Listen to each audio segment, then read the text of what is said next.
In 2010, an entire continent was one single kick away from making history. And then one man used his bare hands to rip that dream away. What he did was so cruel and so calculated that he became the most hated man in African football overnight. But here is the twist. A lot of people think he was completely right to do it. This is the story of the cruelest cheat in World Cup history. To understand why it hurt so much, you have to understand where it happened. 2010, the World Cup in South Africa, the first one ever held on African soil. The whole continent was dreaming, because in the entire history of the World Cup, no African team had ever reached the semifinals. Not once. And now the tournament was at home. One team carried that dream. Ghana, the Black Stars. By the quarterfinals, they were the last African team left standing, with a whole continent roaring behind them. Their opponent was Uruguay, and the game was a war. 1-1. Neither side could break through. It went all the way to the final seconds of extra time. And then came the moment. Ghana win a free kick and launch it into the box. A header. It's cleared off the line. Another shot, and it's flying in. This is it. The goal that sends an African team into the semifinal for the very first time in history. But standing on the goal line was Luis Suarez, Uruguay's striker. And in that instant, he made a decision that would define his entire career. He threw both of his hands up and he punched the ball away. Not a header, not a tackle. A volleyball save, right on the line. It was a blatant, deliberate handball.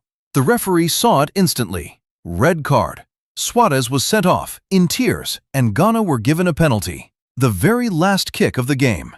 Think about that. One penalty. Score it, and Ghana are in the semifinals. The first African team ever. The whole continent holds its breath. The man who stepped up was Asamoah Gyan, and he struck it with everything he had. And the ball smashed off the crossbar and flew over. He missed. The dream was still alive, but only just. And here is the part that broke people's hearts. As that ball sailed over the bar, Suarez, walking off down the tunnel, spun around and celebrated. Wildly. His cheat had worked. The game went to penalties, and with Ghana shattered, Uruguay won the shootout. Africa's dream was over, and Luis Suarez had become a villain to a billion people. But now, here is the uncomfortable question. Did he actually do something wrong? Because think about it from his side. If he lets that ball go in, his team is out instantly. By handling it, he gave his team a chance. Yes, he got a red card. Yes, he was banned for the next game. He sacrificed himself. And it worked. So was it the cruelest cheat in World Cup history? Or was it the smartest, most selfless thing a player could do for his team? Football still argues about it to this day. Some call him a cheat. Others call him a hero who took the punishment to save his country. But while we argue, one fact remains. To this very day, no African team has ever reached a World Cup semifinal. That night in 2010 was the closest the continent has ever come. And it was stolen, in the final seconds, by a single pair of hands.